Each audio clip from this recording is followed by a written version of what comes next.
இளைஞர்களின் எதிர்காலத்தை கவனத்தில் வைத்து செயல்படுவதே திராவிட மாடல் அரசு. முதலமைச்சர் மு.க.ஸ்டாலின் பெருமிதம். கள்ளச்சாராய விவகாரம் தமிழக அரசுக்கு நோட்டீஸ் அனுப்பியது மனித உரிமை ஆணையம். கள்ளச்சாராய மரணங்கள் தொடர்பான அறிக்கை ரெடி. உயர்நீதிமன்றத்தில் தமிழக அரசு தகவல். உள்ளாட்சி தேர்தல் பணியின் போது உயிரிழப்பு நிவாரணத் தொகையை உயர்த்தியது தமிழக அரசு.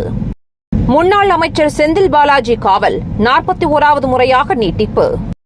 விக்கிரவாண்டி இடைத்தேர்தலில் வாக்காளர்கள் தங்கள் அடையாளத்தை மெய்ப்பிப்பதற்காக வாக்காளர் புகைப்பட அடையாள அட்டையை அளிக்க வேண்டும். இந்திய தேர்தல் ஆணையம் உத்தரவு. தமிழகத்திற்கு 5.367 TMC நீரை திறக்க வேண்டும். கர்நாடகாவுக்கு காவிரி ஆணையம் உத்தரவு. அரசியல் சாசனத்தின் அன்பை வெளிப்படுத்த உரிமை இல்லை. காங்கிரஸ் மீது பிரதமர் மோடி கடும் தாக்கு. சர்வாதிகாரத்தில் பெருமிதம் கொள்ளும் காங்கிரஸ். மத்திய அமைச்சர் அமித்ஷா சாடல்.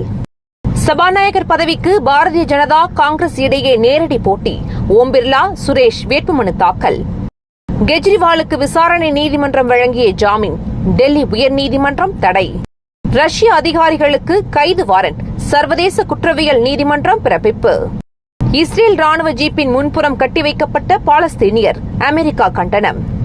ஆப்கானிஸ்தான் கேப்டன் ரஷீத் கானுக்கு பாராட்டு. வீடியோ காலில் பாராட்டிய தாலிபான் அமைச்சர். தமிழ்நாட்டில் 11 மாவட்டங்களில் மழைக்கு வாய்ப்பு.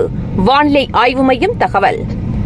தினம் தினம் நடக்கும் முக்கிய நிகழ்வுகளை சுருக்கமாகவும் தெளிவாகவும் தலைப்புச் செய்திகள் வழியே அறிந்து கொள்ள QLN நியூஸ் சேனலை சப்ஸ்கிரைப் செய்யவும்.